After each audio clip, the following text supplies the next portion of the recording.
Bonjour à tous, bienvenue sur ETP LOL pour une nouvelle journée d'European Masters. La phase de match retour du groupe C nous attend aujourd'hui avec Big, les Z10, Fnatic Rising et Illuminar, c'est ça exactement. Pour m'accompagner pour ce pré-show et pour m'aider lorsque j'ai des trous de mémoire, bien sûr, Zero et Glopo. Comment ça va, messieurs? Comment ça va, Zero? Ça va très bien, je suis impatient de voir ce que va donner Akabane et comment il va réussir à sortir de ce groupe. Bien sûr, c'est une des grandes questions du jour, c'est notre petit Frenchie, Glopo, les cheveux dans le vent, ça roule? Ça va, écoute, on se réveille en douceur et mes cheveux font de même, on fait ce qu'on peut. Ouais, les aurores toujours, qui sont cruelles les aurores, vraiment. C'est un les moment... aurores à 14h, c'est les fous. C'est un moment de la journée qui est dur, on est tous d'accord là-dessus, je pense. Mesdames, messieurs, on vous propose un petit récap vidéo des meilleurs moments de ce groupe C, justement. Qu'est-ce qui s'est passé, voilà, quels ont été les faits marquants, les teamfights qui nous ont fait nous lever. Eh bien, retour sur le Big Fnatic Rising, notamment Zero, c'était la seule défaite. C'est la seule défaite des Big. Effectivement, et c'est sur la fameuse Nida de Maxi qu'il a réussi à avoir. C'est largement son meilleur champion et il a très bien fait comprendre pourquoi il était si bon sur la Nida. Ouais, Glopo, Fnatic Rising qui, grâce à ça, eh bien, est au même niveau que les Big aujourd'hui. Le match retour va être assez important potentiellement entre les deux équipes. Ouais, clairement c'est important. Après, je pense que sur le papier, moi je mets quand même Big au-dessus. Le problème, c'est qu'en draft, ils ont un peu disrespect. Ils ont blind pick Sylas alors qu'il y avait déjà un Renekton qui était lock. Maxi, c'est un tout tricks pony Nidali Lee Sin. Il se retrouve avec Nida plus Renekton pour jouer contre un Sylas blind pick, sachant que la mid lane c'est le point fort de Big. C'était dur à jouer pour eux du coup. Le match entre Illuminar et les Zero, Tenacity ou Z10 pour les intimes. Zero, bon alors, ces deux équipes pas censées être des gros contenders dans ce groupe, mais tout de même Illuminar est actuellement à 2-1 et donc a un vrai coup à jouer aujourd'hui. Pour les Z10, ça semble d'ores et déjà plus compliqué. Ouais, c'est beaucoup plus compliqué. Une seule défaite les sort de la possibilité de sortir de groupe, mais ils pourraient tout de même essayer de jouer les troubles fêtes. Ils n'ont pas montré un niveau si mauvais que ça malgré le 0-3, mais ils paraissent tout de même bien en dessous. On va revenir bien sûr sur les grandes forces, en tout cas pas les faiblesses forcément, parce que toutes ces équipes en ont forcément un peu, on est en European Masters, mais plutôt les grandes forces. Vous connaissez maintenant le déroulé des pré-shows pour ces matchs retour des European Masters. Le Big contre Z10, on attendrait une démonstration de Big. Glopo, elle est arrivée. Elle est arrivée avec notamment un Melonic que j'ai trouvé extrêmement solide dans les situations de flank et de contrôle du territoire devant les objectifs neutres.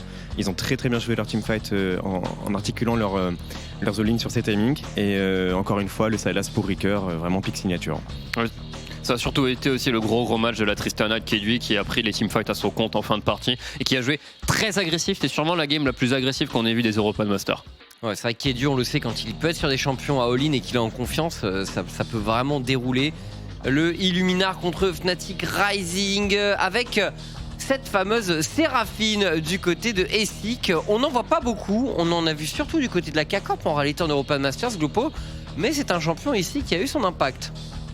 Ouais, en effet. Après t'as un peu de lock pour le Viego. Pour moi, sur le papier, c'est pas la composition la plus simple à jouer. Après, ils avaient un énorme front to back, un énorme cutting qui a plutôt bien fonctionné contre la compo plutôt go-in de Fnatic Rising.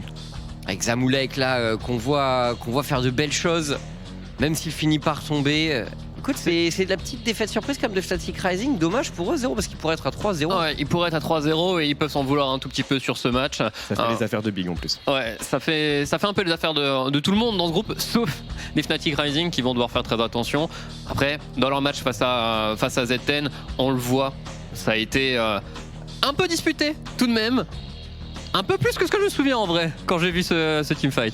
Ouais, c'est vrai que quand on regarde les golds, etc., on se dit que c'était quand même loin d'être fait. Bon, là, quand même, on est à 33 minutes de jeu et Fnatic Rising a une avance très confortable. Et Fnatic Rising qui, au passage, représente la région NLC pour la dernière fois, puisque l'équipe Académie de Fnatic a été annoncée en Super Liga. Voilà, donc...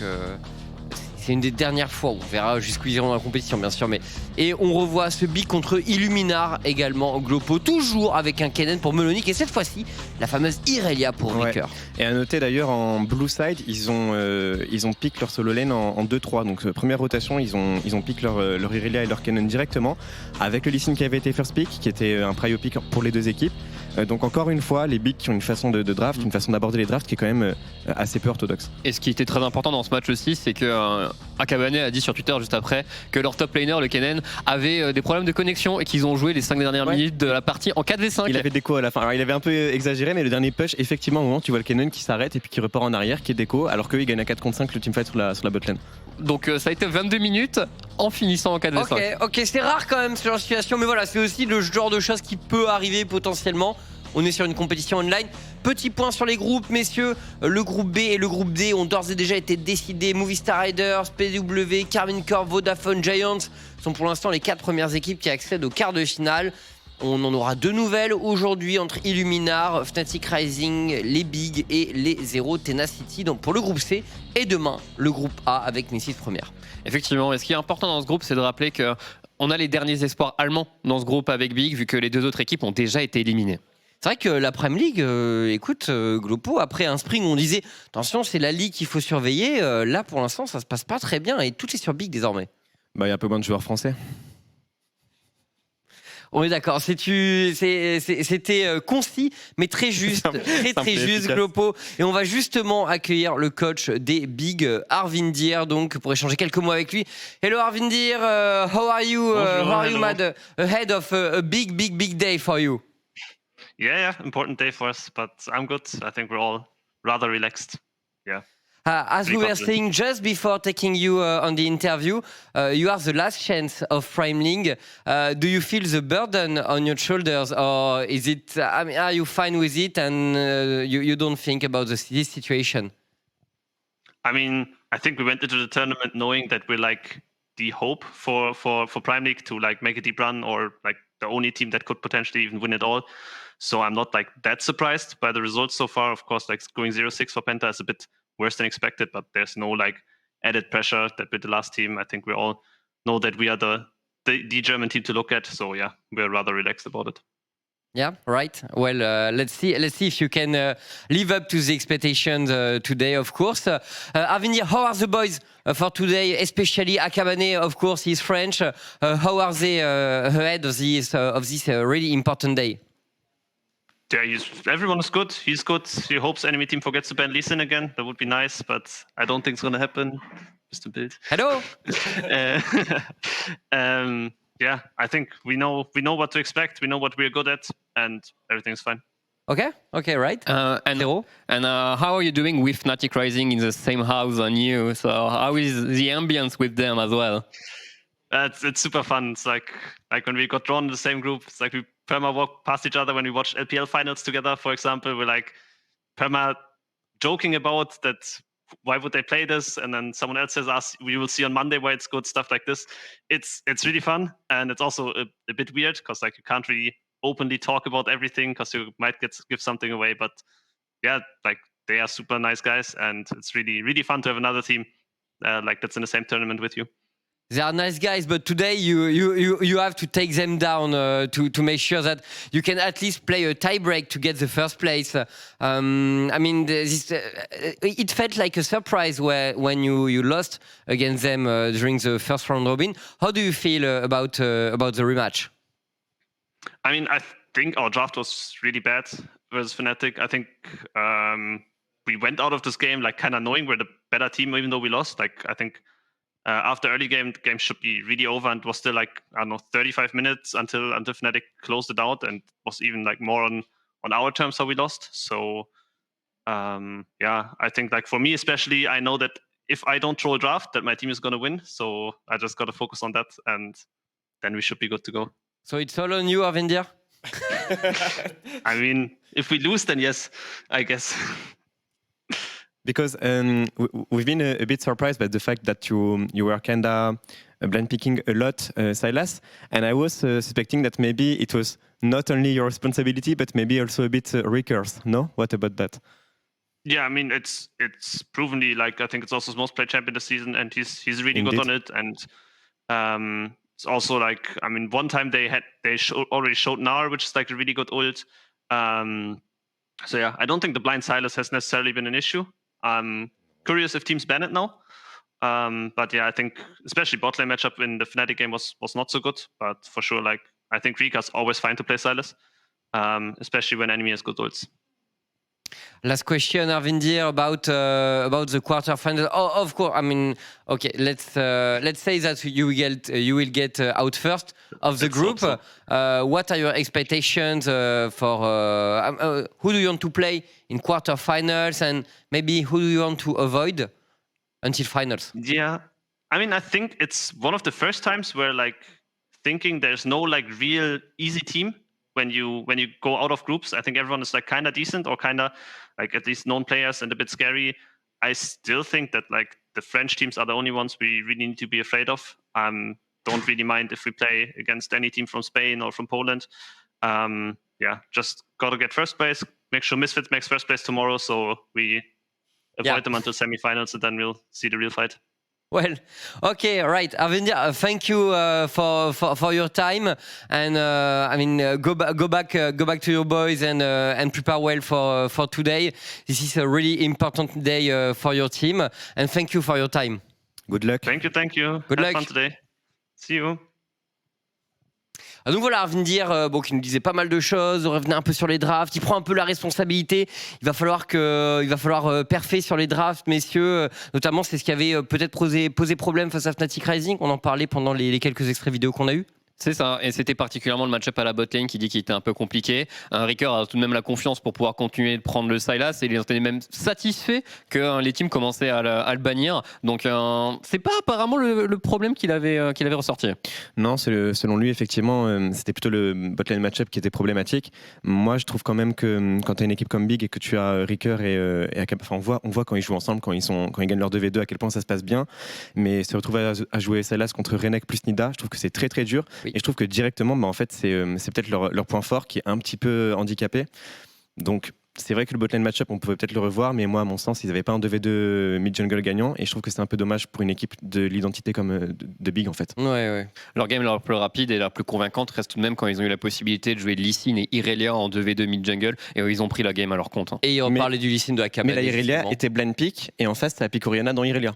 Oui, alors c'est vrai, c'est réel. C'est réel ce que tu dis, et c'est vrai que du coup, bon, bah, il a vécu de sales moments quand même face à Ricker, le mid adverse. Voilà, ce sont des choses qui arrivent. Il a tendu la joue aussi.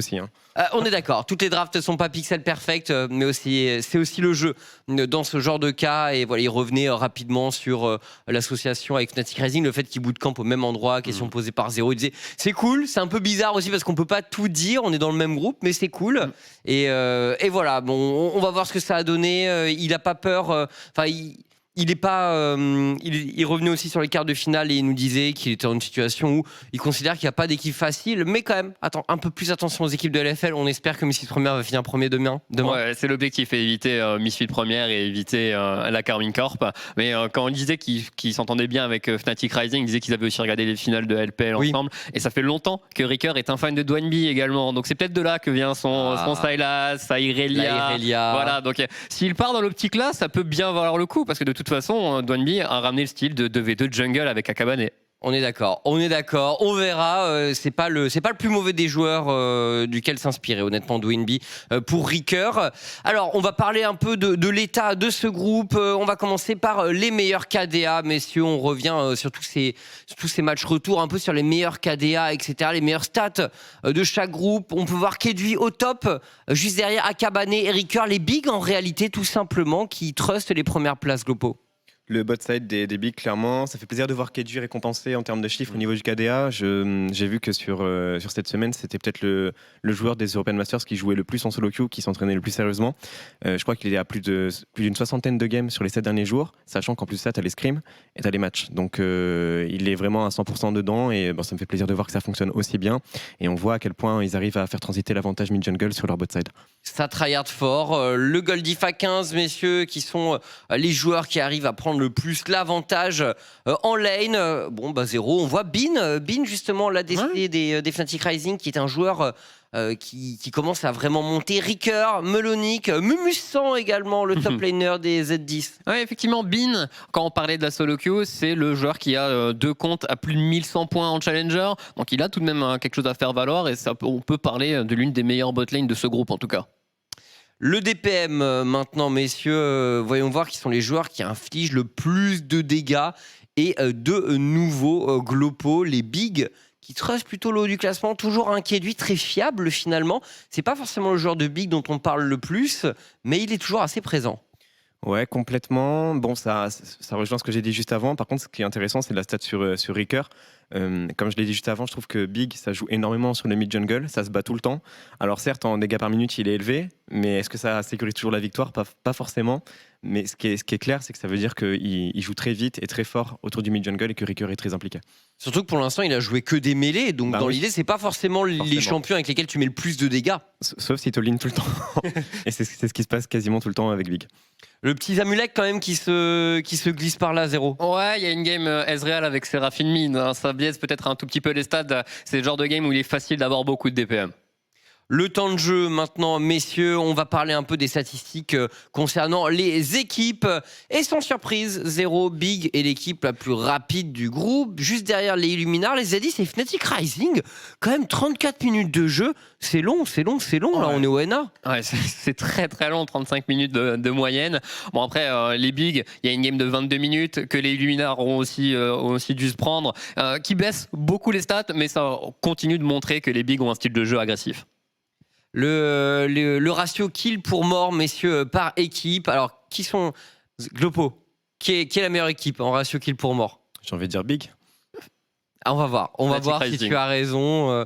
Et ce sont les ok. bigs. Ce sont les bigs, effectivement. Non, Fnatic Rising est pas si bien que ça. Illuminar est mieux. Ils sont pas si bien que ça en stats. Je m'attendais tout de même à ce qu'ils arrivent à que dans leur partie qu'ils ont gagné à être un tout petit peu plus propre. Mais c'est vrai que quand on se souvient des replays du début du pré-show, contre les Illuminars, ça restait très serré.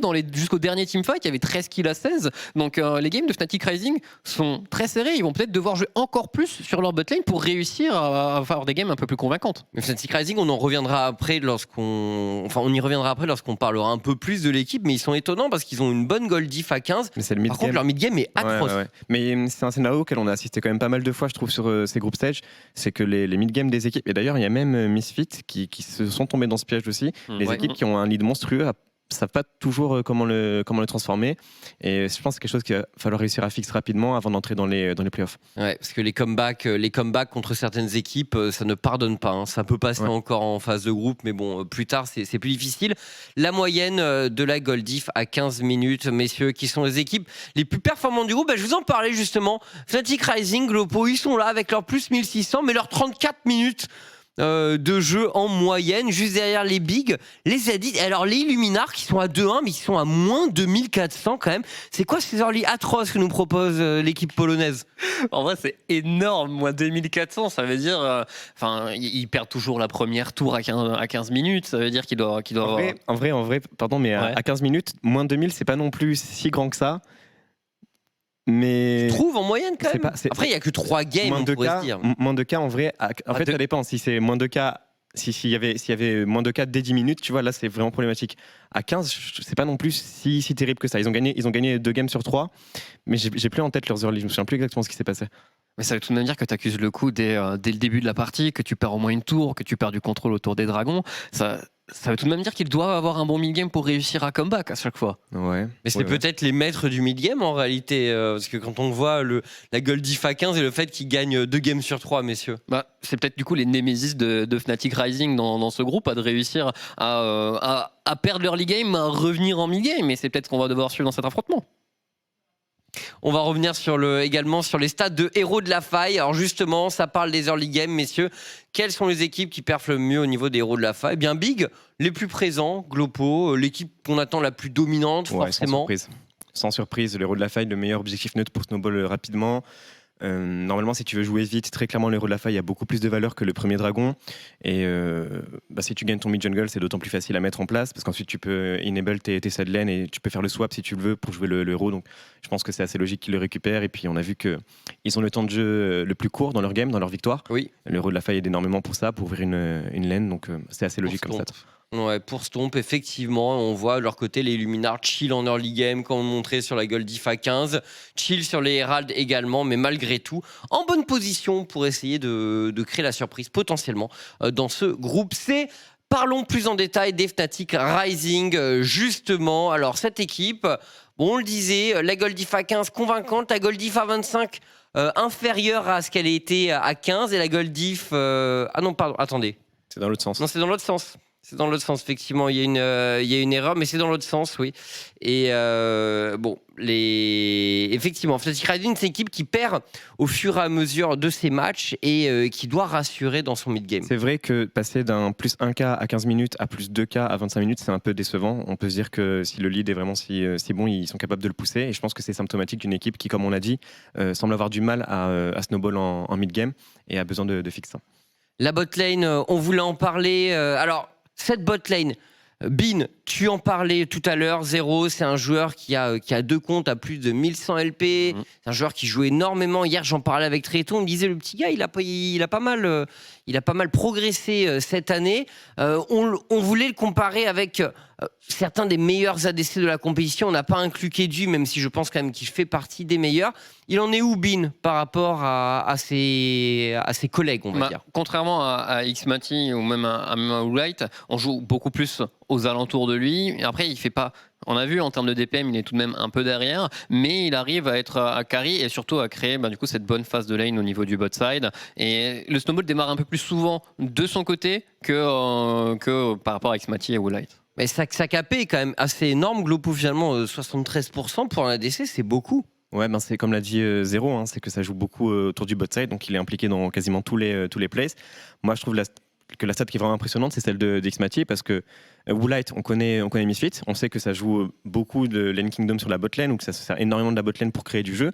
Là où Xmati, on a plutôt l'habitude de le voir en train de faire face à son symptôme de l'abandon sous sa bot lane tout seul, sous sa tour. Et malgré tout, en termes de dégâts, il est premier. Il est à 58% de kill participation, donc juste devant Woolite, avec un meilleur KDA que Woolite. En vrai, Xmati, l'homme de l'ombre qui fait tout, quoi. Costaud. Fnatic Rising, messieurs, aujourd'hui, on s'attend quand même à ce qu'il passe. Top 1 ou top 2 dans ce groupe 0? C'est quoi ta prédiction? Ou alors out? J'imagine que le lord du groupe devrait être Big, Fnatic Rising et Illuminar, avec tout en bas les Zero Tenacity. Mais il faut voir comment sera leur affrontement contre les Illuminar. Sur le papier, je suis d'accord. Pour moi, Big est en premier, mais il y a un tel point d'interrogation sur comment vont être faites les drafts qu'il y a une grosse variance. Mais sur le papier, je suis d'accord avec Zero, mais il y a un monde où Fnatic prend la tête. Ouais, et ça mettrait Big un peu dans l'embarras, puisqu'il faudrait peut-être jouer contre une top team de la LFL, ce qui nous donnerait un quart de finale absolument dinguissime. HF. Ouais, HF, pas évident, on est d'accord à ce niveau. Les Zero Tenacity, les Z10, donc retour un peu sur les stats et forces de cette équipe. Glopo, bon, c'est une équipe qui, on l'a vu, est pas forcément exceptionnelle en early game, mais pas la plus mauvaise encore une fois. Ils ont peut-être moyen de créer la surprise contre les Illuminars notamment. Maintenant, bon, 3 défaites et une nouvelle défaite les condamnerait définitivement, quasiment. Ouais, ça sent le roussi. Écoute, ouais, des stats un petit peu faibles, hein, comme tu l'as dit. Il y a un héros de la faille par game. J'aimerais bien savoir lequel c'est le plus souvent. Vraisemblablement peut-être le deuxième. S'ils arrivent à cross-map, je sais pas, mais c'est sûr que ça semble compliqué pour eux. Dans les détails qui sont assez intéressants pour les games de Z10, on a un fact à vous proposer. C'est une équipe qui, pour l'instant, dans ces 3 rencontres, a tout le temps réussi à prendre le first blood, toujours sur la top lane. Donc c'est la relation entre Mumusan et Ryuzaki qui fait la différence. Et justement, on va se pencher rapidement sur Mumusan, qui est le joueur à surveiller de l'équipe. Et tout se passe vers la top lane en réalité pour un early game 0. Ça joue de son côté. On avait vu dans les stats tout au début où il faisait également apparition. Donc c'est peut-être de ce côté-là qu'ils vont réussir à faire quelque chose. En tout cas, déjà réussir à prendre le premier sens. Si on démarre un snowball au niveau du top side, ils peuvent réussir peut-être à avoir le premier héros de la faille, peut-être pas le second, et démarrer vraiment un snowball. Surtout que quand on regarde ses comptes de solo queue, c'est un joueur de Camille également, si on a envie de se jouer de ce côté. C'est vrai qu'il a des bonnes stats quand même, Glopo. Grosse capée pour un top laner qui est censé être un peu sur son île. Encore une fois, ça joue beaucoup autour de lui. Après, il y a GP dans l'histoire aussi. Je crois que GP, son champion, ouais. je l'ai sur les stats tout à l'heure, je pourrais confirmer, mais il me semble que c'est son champion le plus joué sur les groupes stage. Ouais. Et en plus de ça, comme tu l'as dit, le first blood est quasiment toujours sur sa lane, il arrive toujours à le prendre. Donc au final, on arrive à beaucoup l'impliquer, donc pourquoi pas. Et comme l'a souligné Zero aussi, Camille est son champion le plus joué en solo queue cette semaine, je crois qu'il a 15 games dessus. Donc, Mais voilà, du coup, on peut bien imaginer un style de jeu avec un Camille TF et essayer de tout jouer sur le top side, avoir ce plan de jeu, à réussir à mettre en place un 1-3-1. Et s'ils arrivent à avoir un bon snowball de début de partie, c'est quelque chose qu'ils pourraient réussir à faire. Et s'ils prennent une game, ça pourrait totalement changer la dynamique du groupe pour réussir à avoir le seeding. Oui, c'est vrai qu'il pourrait vraiment perturber les intentions et la progression de toutes les autres équipes qui sont bien mieux positionnées qu'eux actuellement. Donc attention aux défaites contre les Z10 interdites et attention au topside avec Mumusan. Penchons-nous désormais sur la situation des Illuminars, l'équipe polonaise, donc l'équipe à leur league game désastreux Glopo, mais quand même qui est à 2-1 pour l'instant. Et c'est une stat surprenante, on ne les attendait pas en capacité peut-être de disputer le top 2 au niveau des matchs retour. J'aimerais bien voir un peu leur pick. Là, comme ça, tout de suite, je les ai plus. La mid lane, regardons un peu la mid lane avec. Ouais, alors, c'est le fameux. C'est la Séraphine qui nous a étonné, qui reste un pick très rare. Glopo sur la mid lane, hein, c'est un champion qui a été joué par Estic. Cette fameuse game où ils surprennent Fnatic Rising en jouant Séraphine et Ezreal, c'est là où beaucoup de choses se sont jouées. On voit un très très gros KDA. Bon, sinon une petite victoire sur Orianna en plus de ça contre les Z10. Un playstyle peut-être un petit peu lent pour le coup. On atteste le champoule qui a été affiché sur la mid lane, 2 games d'Orianna, une game de Séraphine. T'es pas là pour dive sur toutes les waves dès l'early game. Ils arrivent à limiter la casse en early game encore une fois. 15 minutes, moins 2K, 2K5, c'est beaucoup, mais c'est largement rattrapable. Donc ouais, peut-être qu'un petit coup de fouet sur leur early game leur ferait pas de mal, surtout si tu veux aller tenir tête à des équipes comme Big, quoi. Ça pourrait peut-être changer la donne, effectivement. Zéro, on voulait revenir également sur Zamoulek, leur ADC. Alors qu'il y a des stats assez particulières, parce que autant tout à l'heure, Bin c'était un joueur avec une KP qui avoisinait les 80%, mais là, 39% pour Zamoumou. Qu'est-ce qui se passe ? Il est pas là en fight, il est pas là, il joue pas au jeu. Faudrait qu'il rejoigne ses teammates au moins. Pourtant, il a un bon DPM. Il fait acte de présence. Il tape, ouais, mais s'il tape en lane, ça sert pas à grand chose. Et on l'a vu dans les replays du début de la journée. Il a eu, dans la game de Séraphine, il lâche quand même un flank avec Ezreal où il arrive à faire des dégâts, mais c'est des dégâts limite suicidaires, kamikaze. Mais bon, c'est assez étonnant et il pourrait se faire totalement avoir. Faut qu'il vienne en fight. C'est le joueur dont Tréton n'a vraiment pas. Pour le coup, il l'aime pas trop par rapport à la solo queue. Tréton, ouais. Il dit que c'est un joueur un peu toxique, Zamoumou. Bon. Il sera pas toxique en game là, mais Glopo, est-ce que c'est l'élément faible peut-être de l'équipe ?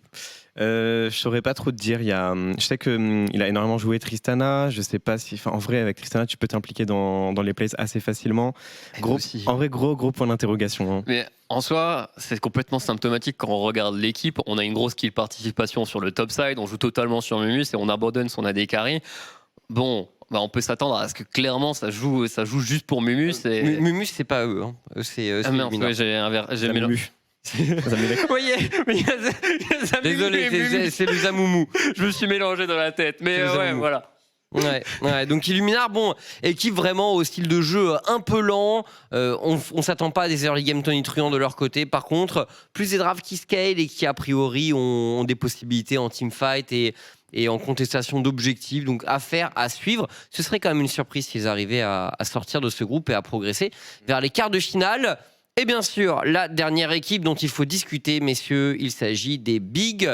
Les Bigs, donc, qui sont les grands favoris du groupe. 0, Goldiffa 15 solide, grosse possession sur les héros de la faille, grosse possession sur les dragons également. Qu'est-ce qu'il leur manque aux Bigs ? Il leur manque de réussir à faire la même game à chaque fois qu'ils ont fait contre les Luminar Gaming, donc réussir à bien avoir un snowball, le bon mid-game et ne pas aller trop loin, ne pas faire le petit pas de trop à chaque fois dans leur agressivité. Oui, vas-y Cardash, vas-y, effectivement. Vas-y pour les PGB. Donc, on voulait parler des drafts, messieurs. Alors, du côté, désolé Carnage, j'ai bug sur ce que tu m'as dit.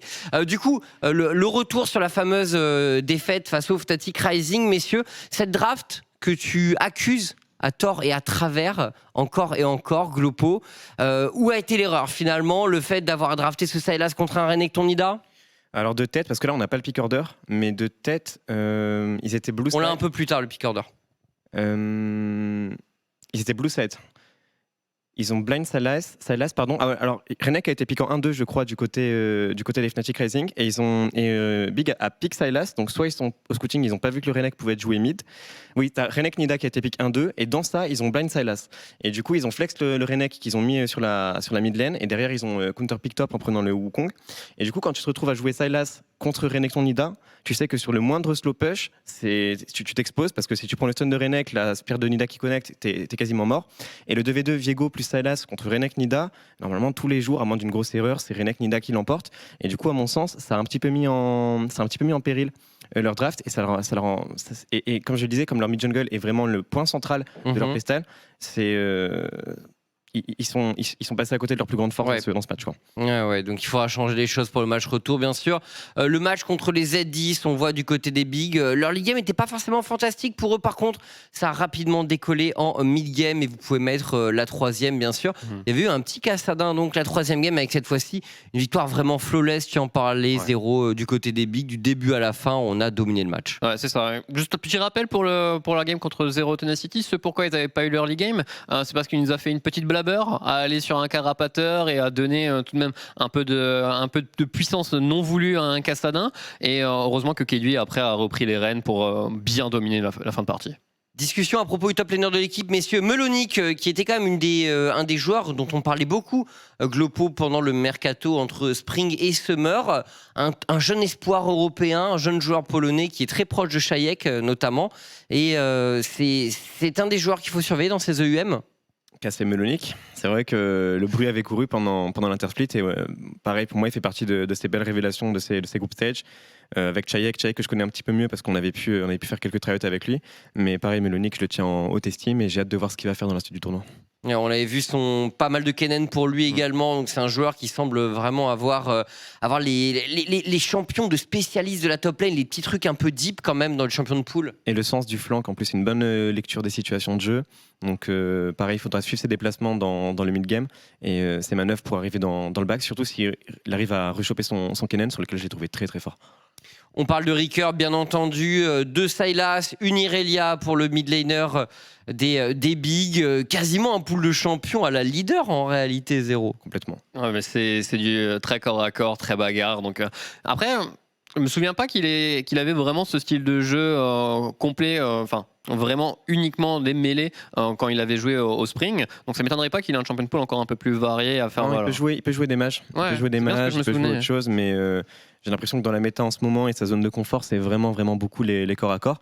Et ce qui est vraiment pas commun, c'est qu'il est blind pick quoi. La Irelia, elle a été blind pick, le Sylas a été blind pick. Ça prouve vraiment la confiance du gars. Il sait qu'il peut réussir à dominer les match-ups à la mid-lane. Attention parce que ça se punit. On a vu le Renek Nida, ça se punit. Mais en vrai, contre Fnatic Rising, le seul truc qu'il doit faire attention, c'est de ne pas donner une draft Nirvana pour la Nida de Maxi. Et normalement, ça devrait bien se passer à ce moment-là.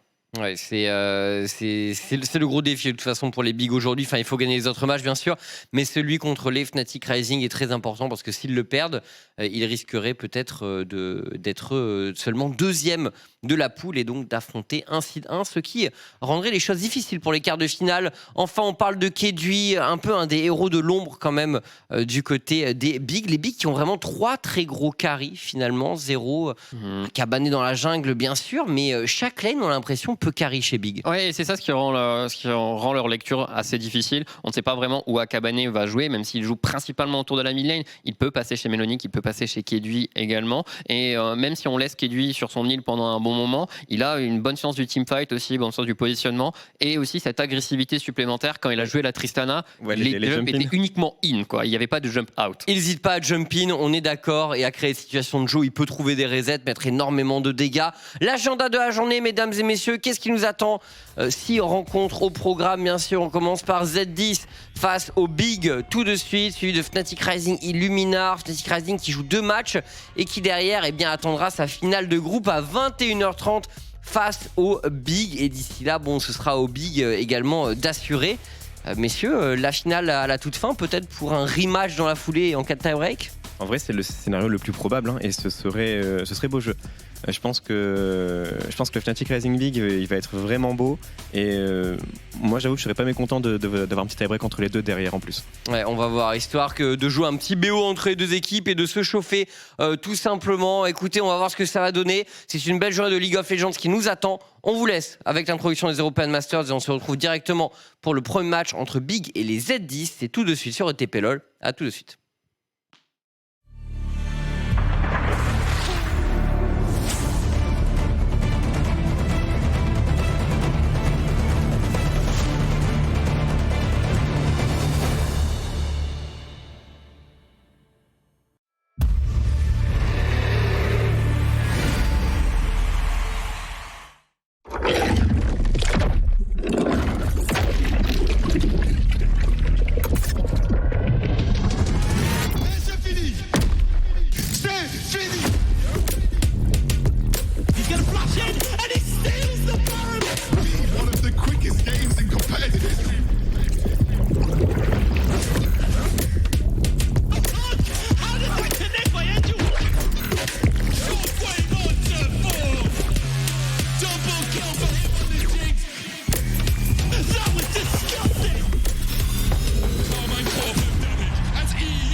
Et on est parti pour le premier match de la journée entre Big et les Zero Tenacity. La journée des Z10. La journée des Z10.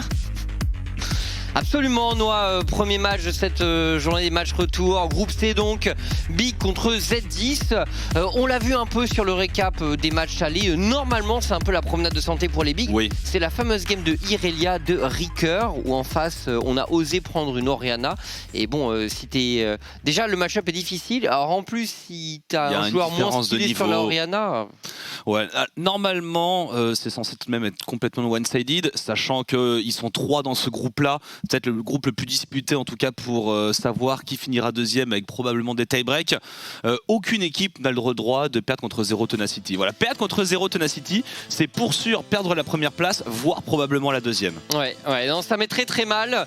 Et les Bigs le savent, les Bigs en sont conscients. On a discuté un peu avec Arvindir, le coach de l'équipe, juste avant la rencontre, au début du pré-show plutôt, et voilà, il avait l'air confiant quand même au niveau de cette journée. Ses joueurs sont en place, mais il sait qu'il ne faut pas passer au travers des drafts.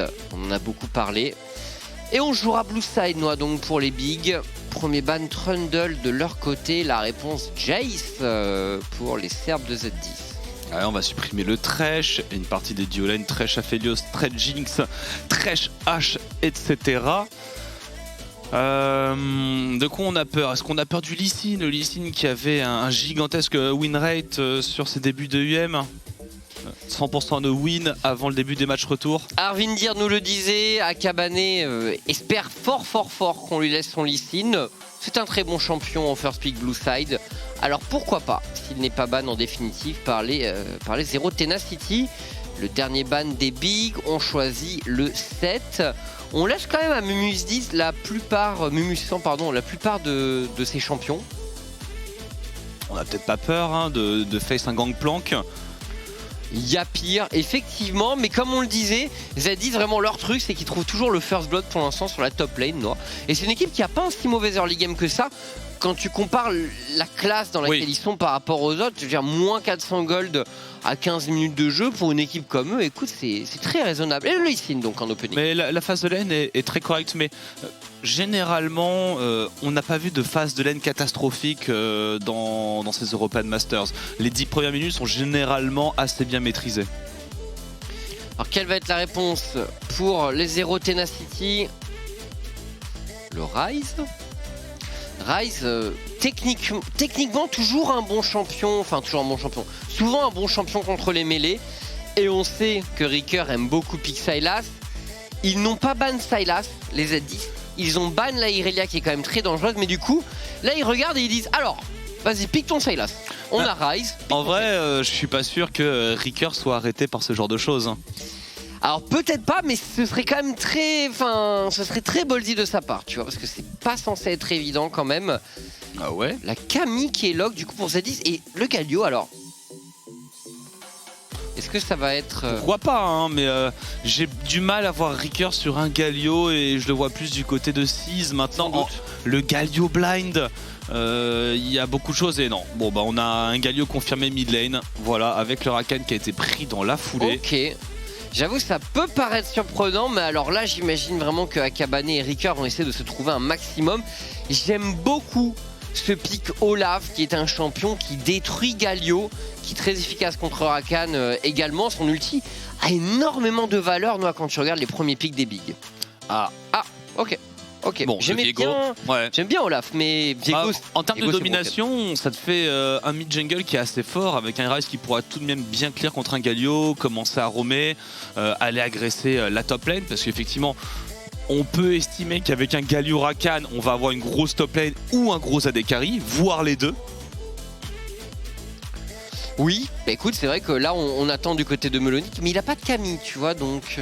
Qu'est-ce qui va pouvoir sortir? Surtout que là, ils peuvent éventuellement supprimer un champion qui pourrait être gênant pour Mumu 100. Bah, le Renekton, hein, déjà, qui est encore là, qui pourrait éventuellement être gênant. Il y a toujours cette histoire de Kennen aussi, qui est quand même un champion qui est censé dominer Camille en phase de lane, si tu le joues vraiment bien. Pas de Tristana pour Kedui. On en parlait, c'est un champion avec lequel vraiment le potentiel du joueur s'exprime à 100%. Avec des all-in très agressifs, il va chercher les resets. Bah, Duez. Ok, ouais, donc là c'est vrai qu'on supprime des champions à mobilité qui vont bien avec Rakan. Ça a peut-être l'aspect ADC pour les Z10, à moins qu'on ait un champion, tu vois, à viser là directement. Ah, dans ce qui gêne vraiment à Rakan, on a supprimé quand même pas mal de choses. Pas de Thresh, pas de Leona. C'est toujours le Nautilus à la limite. Et bah voilà, plus de Nautilus. Ban. On va peut-être se retrouver sur un Alistar pour Washtus. En vrai, vu l'équipe en face, pourquoi pas? Toujours pas mal Alistar dans tous les cas. Et on se garde le last pick ADC. Et on va pouvoir connaître enfin les carries de Big. Quel ADC? Quel ADC dans ces conditions? Est-ce qu'on part sur une Kai'Sa par exemple? Avec Galio, avec Rakan, avec un Lee Sin, pourquoi pas, si on a un autre top laner qui go in. Après, c'est un peu shorter range tout de même. C'est sûr, mais c'est pas comme si l'équipe des Zero Tenacity avait beaucoup de range en fait. Ouais, mais justement, le Ryze, je pense qu'il est assez content de ça. Varus donc. Varus pour la botlane des Bigs. Alors c'est vrai qu'après le problème de Kai'Sa aussi au passage, surtout si tu blind comme ça, c'est que y a beaucoup de phases de lane qui peuvent être difficiles. Donc il faut savoir encaisser. Mais on l'a vu sur les stats, Kedui, il gagne pas forcément sa lane noire, c'est plus tard qu'il brille en général. Et une Gwen, c'est un match-up très agressif. J'aimais bien l'idée du Kennen, très franchement, parce que c'est vrai que tous les dégâts AP qui reposent sur le Galio, c'est peut-être une grosse responsabilité. Après, on n'est pas très tanky en face et on a choisi quelque chose de beaucoup plus side lane avec vraiment une Gwen qui va devoir agresser très fort la Camille, notamment sur l'early lane. Ouais, alors j'y crois pas trop, le Darius. Oh. L'horreur sortie par les Z10. Alistar Seraphine Bot. En vrai, les deux champions du sustain, c'est pas une si mauvaise idée que ça contre Varus quand il pense. Le POC de Varus est quand même censé être largement compensé par tout le sustain apporté par ces deux champions. Faut faire attention au potentiel de se faire all-in, parce que Rakan, je pense, a quand même pas mal de facilité à venir chercher une Séraphine et un Alistar. C'est sûr, donc, mais il y a ce danger.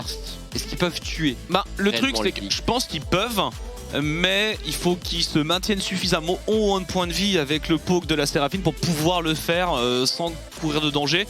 Après, je vois fatigue, je vois TP.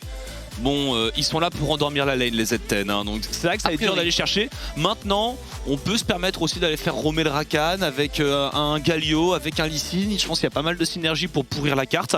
Donc, dans le pire des cas, si on n'arrive pas à détruire la lane, on peut aller faire autre chose sur la carte. Bien sûr, bien sûr, bien sûr. Et dans tous les cas, vous le savez également, on vous en a beaucoup parlé en pré-show, mais pour les Zero Tenacity, c'est sur la top lane que tout se joue en early game. La relation entre Mumusan et Ryuzaki est vraiment le cœur de l'équipe dans les premières minutes de jeu. Ils ont jusqu'à maintenant toujours réussi à obtenir le first blood sur la top lane.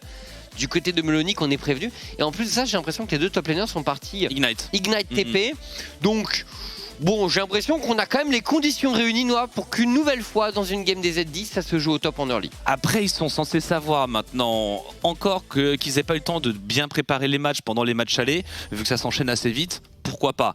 Là, ils ont eu 2-3 jours de break entre leur dernier match et les matchs retour. Normalement, tu as compris que oui, surtout si tu joues Gwen Ignite, tu as intérêt à faire attention dans les 3 premières minutes 30 de jeu.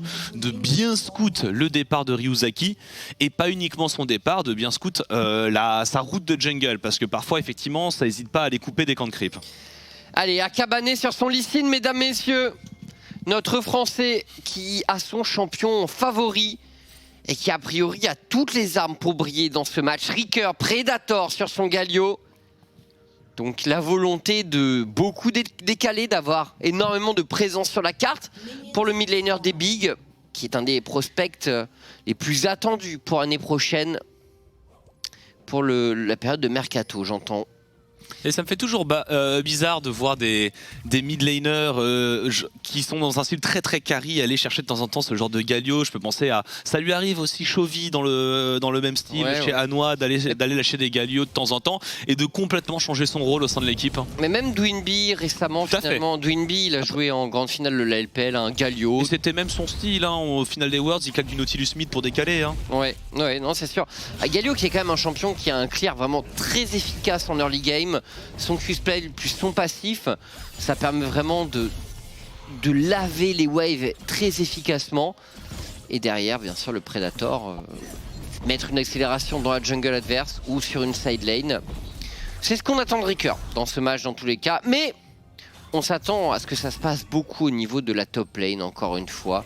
Parce que si on muselle Mumusan du côté des Bigs, on a fait une grosse partie du travail a priori. Ouais, j'aime bien la réponse justement pour moi, c'est que Big a bien fait ses devoirs. On a une route de jungle qui est même assez particulière pour Akaban, c'est-à-dire qu'on a coupé tout ce qui est bot side pour se positionner ici. On a une ward qui est sortie très très tôt du côté de Melonic parce qu'il va arriver dans une situation dangereuse où on connaît Ryuzaki, il est capable d'apparaître sur ce genre de timing après avoir clear son top side. Donc voilà, il y a quand même un écran de protection qui est fait pour protéger la Gwen.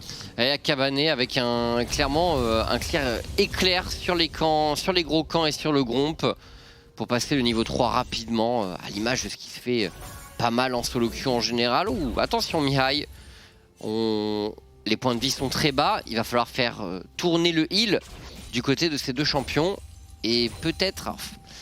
Alors Akabané n'est pas là, mais c'est vrai que ça aurait été dans l'idée un beau timing pour dive potentiellement. Et puis en vrai le Alistar niveau 2 avec la Séraphine, ils ont pas beaucoup d'armes de défense si jamais l'onde sonore elle touche et que s'ils arrivent à trouver une bonne engage.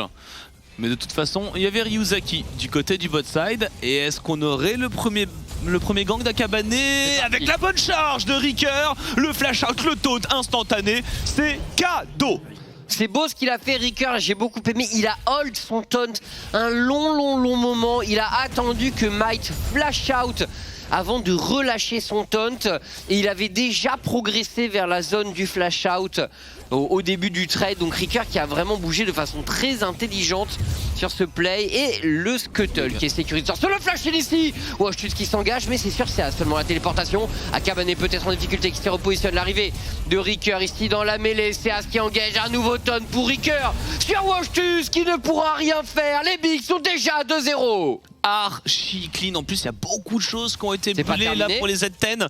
On a brûlé tous les summoners de la bot lane, le flash de Mate tout à l'heure, ça laisse beaucoup d'opportunités à Akabané pour revenir. Très belle TP de Ricker, il a même pas eu le temps de régène totalement, il est pas arrivé avec tous ses points de vie. Ouais mais bien, ça a été bien joué du côté des Bigs là qui ont su retourner l'agressivité des Z10 contre eux. Et Melonic qui reçoit une très grosse wave qui est couvert par Akabané. On apprécie le positionnement bien sûr de notre jungler français à côté de cette grosse wave top. Et puis c'est excellent la domination de la duo Hélène au bot qui est servie pour deny le deuxième carapateur à Ryuzaki. Akabané qui coupe tous les renforts possibles au top et qui met de la pression sur Mumusan. Donc c'est vraiment un départ absolument impeccable du côté des Bigs.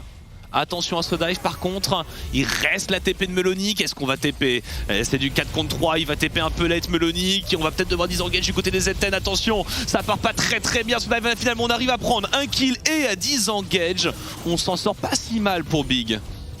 Mais Mustang qui a bien joué le coup là. Les Z10 qui ont pas craqué, qui ont pas fait d'erreur malgré la TP de Melonic. Et Akabane, Melonic il a dû quitter cette wave dans cet état. Et encore une fois, bonne réaction de Akabane là. Il fallait absolument crash ça parce que sinon Moumousan allait arriver avec une wave service sur un plateau d'argent, une quinzaine de 16 gratuits. Ça aurait été quand même un gros point fort pour les Z10. Mais ça n'arrivera pas grâce à la bonne vision de jeu d'Akabane là.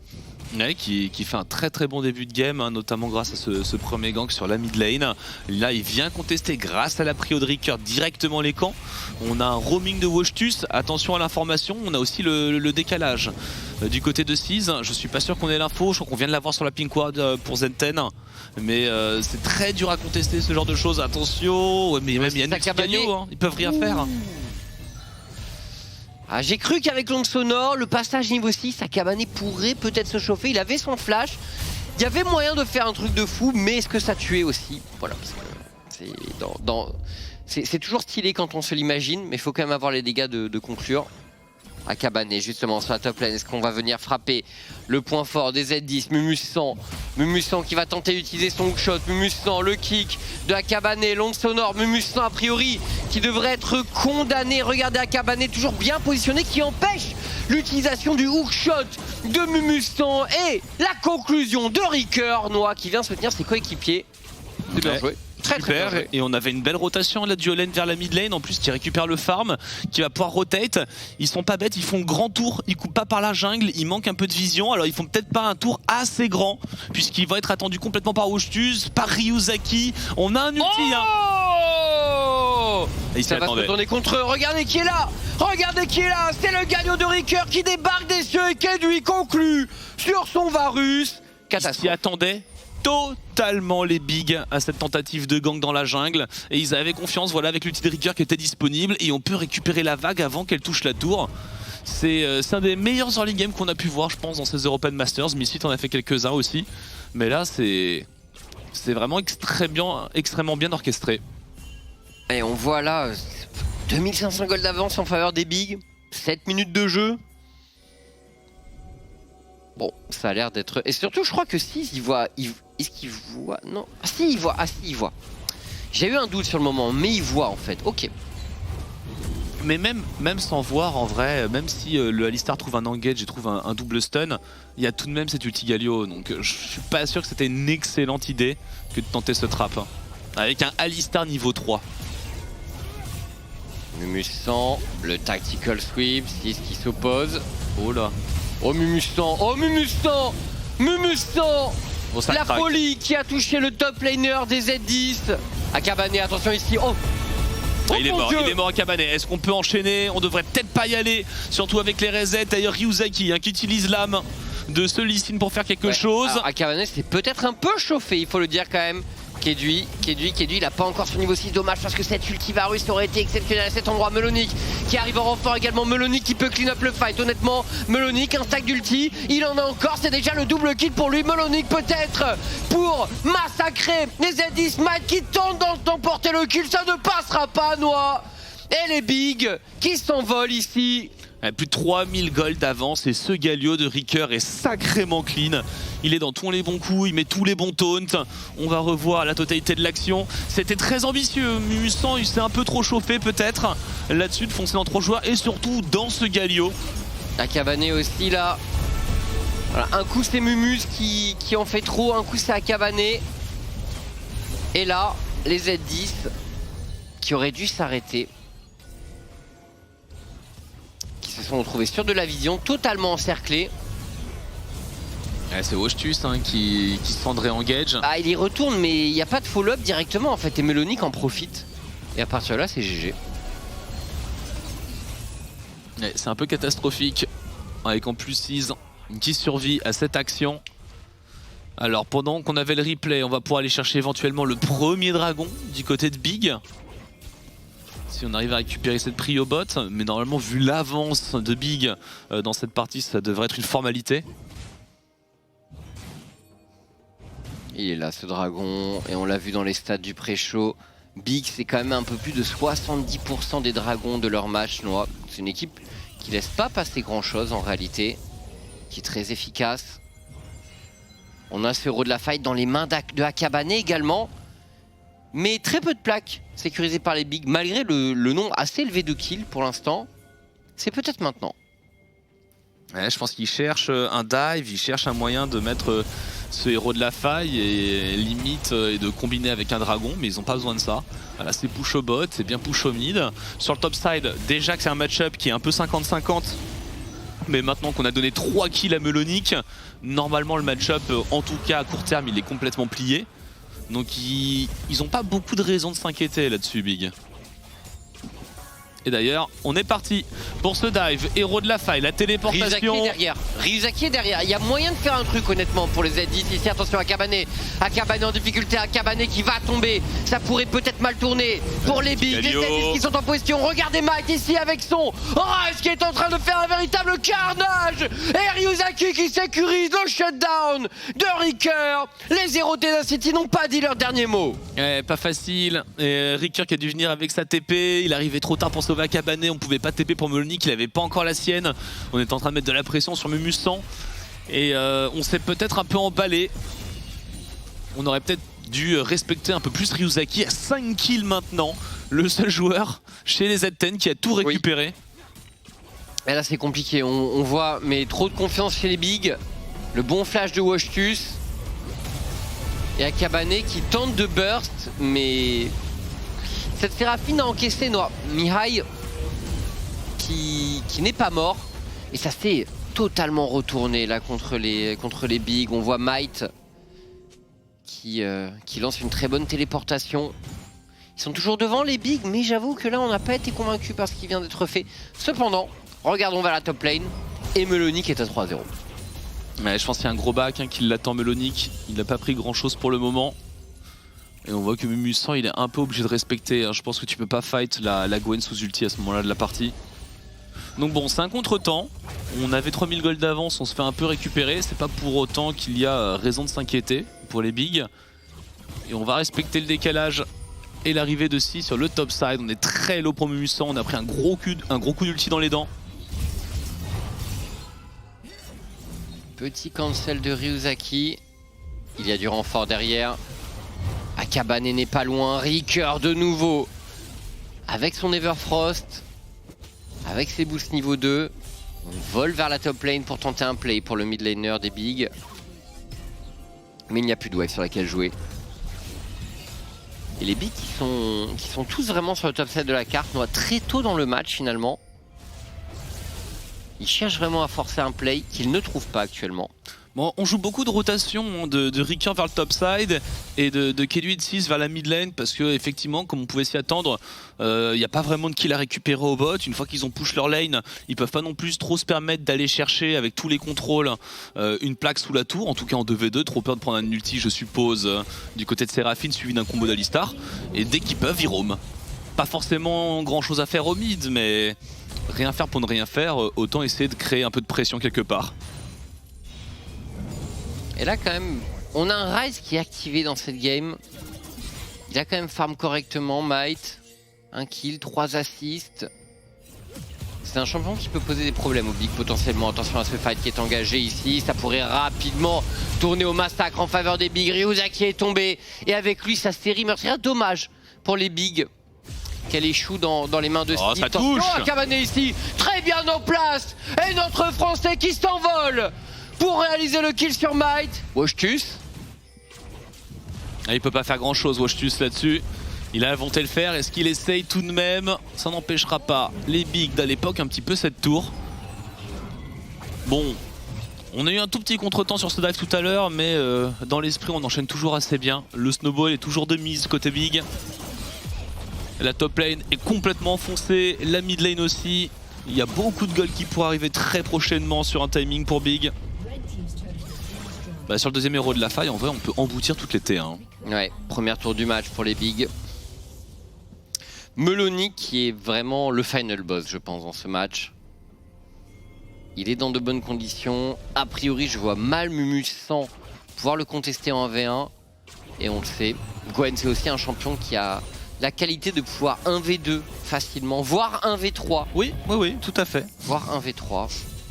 Selon les champions adverses, selon ton niveau de fidance,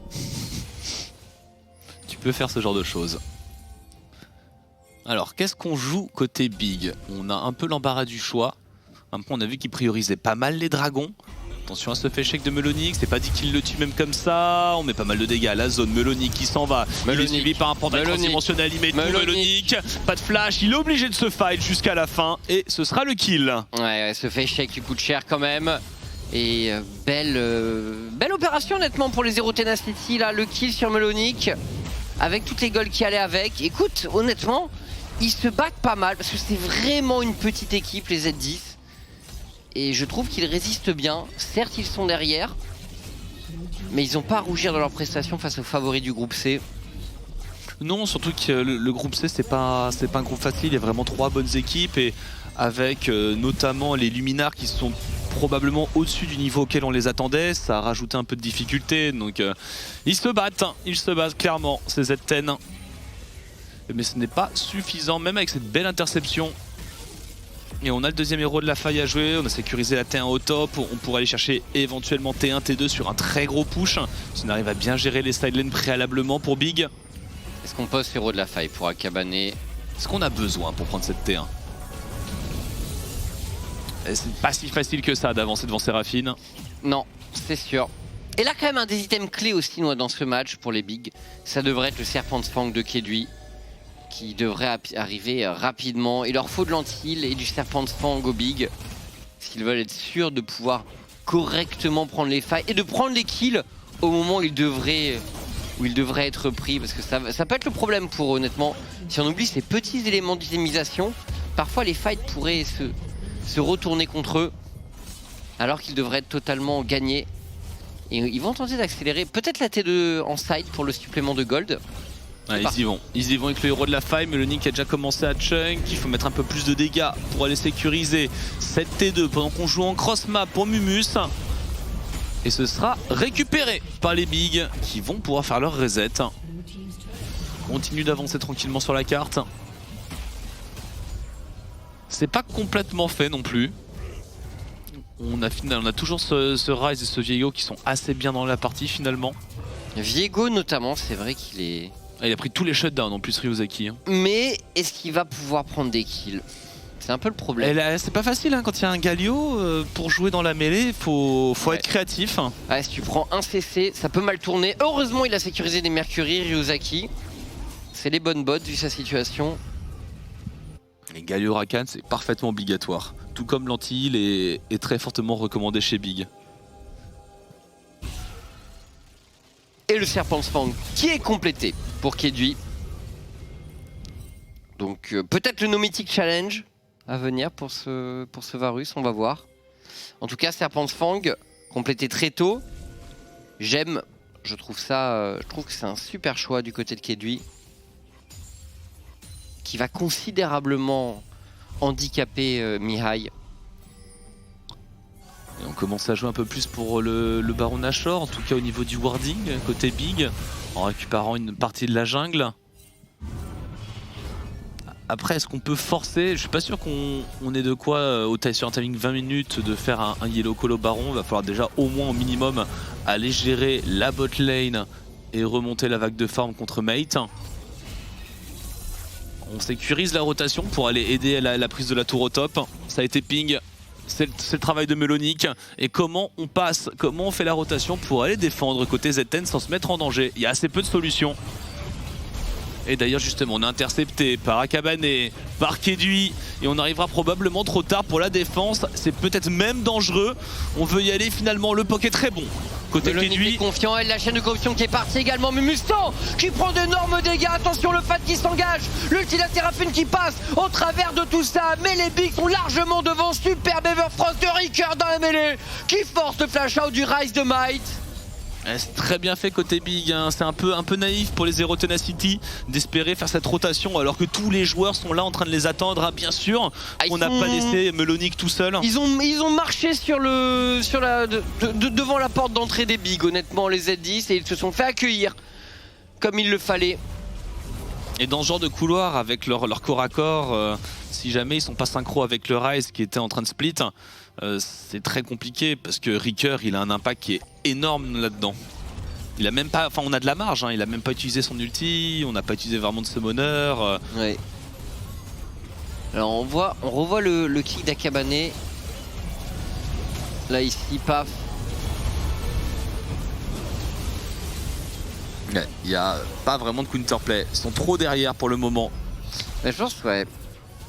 Il n'y a pas le problème, ainsi un des problèmes des Z10, c'est qu'ils n'ont pas un champion sur lequel se reposer qui peut poke de très loin.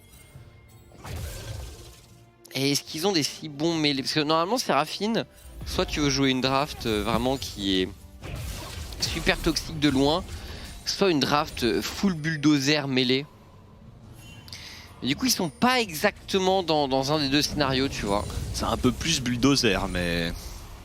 Un peu, mais encore Camille c'est pas Renekton non plus. C'est ça, qui ouvre la voie, qui est l'appel devant le bulldozer. Dans l'idée, j'aurais pu préférer Olaf à Viego également.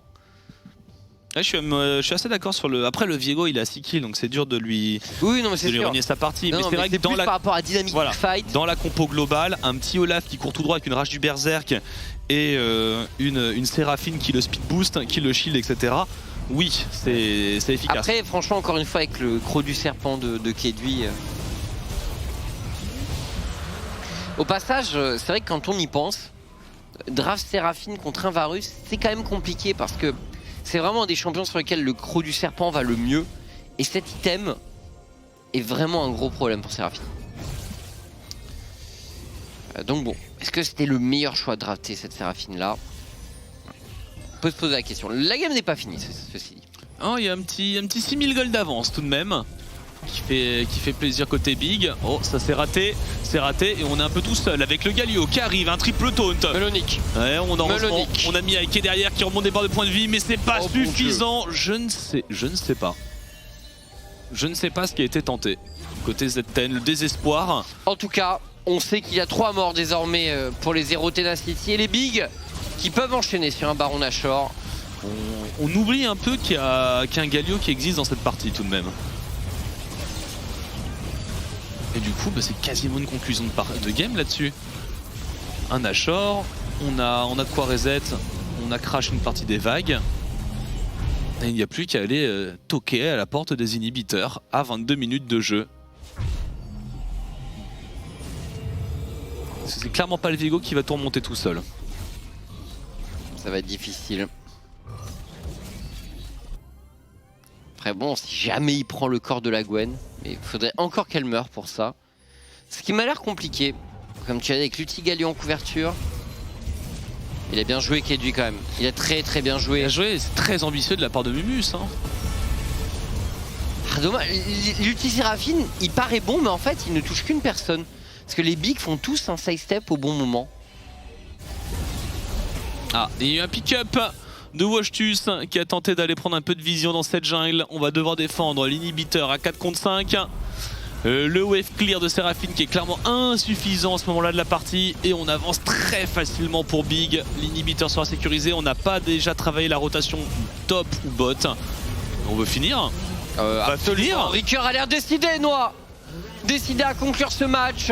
Les Bigs qui rentrent très fort dans leur journée de match retour. Honnêtement, grosse démonstration face aux Zero Tenacity. Peut-être quelques plays loupés au niveau des dives en early game, mais dans l'ensemble, victoire assez incontestable de leur côté. Un dernier teamfight pour se faire plaisir, pour faire le show pour les Bigs. Et c'est fait. C'est la victoire. Donc Noah, les Bigs passent à 3 et prennent provisoirement de façon solitaire la tête du groupe. C'est clean, c'est très clean, il n'y a pas grand chose à dire effectivement, tu viens d'en parler, hein. Allez, il y a un petit dive à la limite qui a été un peu ambitieux, on s'est un peu empalé, mais excellente game de Ricker sur son Galio, qui a beaucoup bougé, qui a beaucoup décalé, on s'est un peu empalé justement sur les différents ultis en pensant aller chercher des 1 contre 1 côté Z10, bon. C'est parti remise. Est-ce que Z10 avec cette défaite ils sont pas entièrement dehors? Alors pas entièrement mais pas loin. Techniquement, parce qu'ils sont à 0-4 là. Mais il faudrait qu'ils gagnent tout, que par exemple Illumina ou Fnatic Rising vraiment se plantent. En fait, je sais pas si c'est possible. Tu sais, non, même pas, ouais, non. T'as toujours le monde où tu sais où t'as les journées à 2-4. Ouais. Mais je crois que pour avoir une journée à 2, pour qu'il y ait 3 équipes à 2-4, je crois qu'il faut les premiers, deuxième, troisième, c'est ça ou quelque chose comme ça. Je crois qu'il faut qu'il y en ait une à 6-0. Donc je sais pas si c'est faisable. Donc ils sont peut-être éliminés là, mais C'est bon, ouais, non, c'est confirmé, c'est éliminé. C'est éliminé. Zero Toxicity, c'est out, quoi qu'il se passe. Voilà, il y a une petite mise à jour des stats. Ok. Donc c'est cuit. Maintenant, ils jouent pour le beau jeu, ils jouent pour le mercato, ils jouent pour leur famille, leur patrie, pour l'honneur, la gloire. Mais voilà, ils ne jouent plus pour la victoire. Effectivement. Enfin, une victoire, mais qui ne permettra pas de passer en quart de finale dans tous les cas, bien entendu. Beau début de journée des Bigs, donc on va se laisser là pour quelques minutes et on se retrouve pour le Illuminar contre Fnatic Rising. Match assez important si les Fnatic Rising l'emportent. Ils mettent quand même la menace Illuminar un peu derrière eux. On devrait finir sur ce match à 2 entre Fnatic Rising et les Bigs.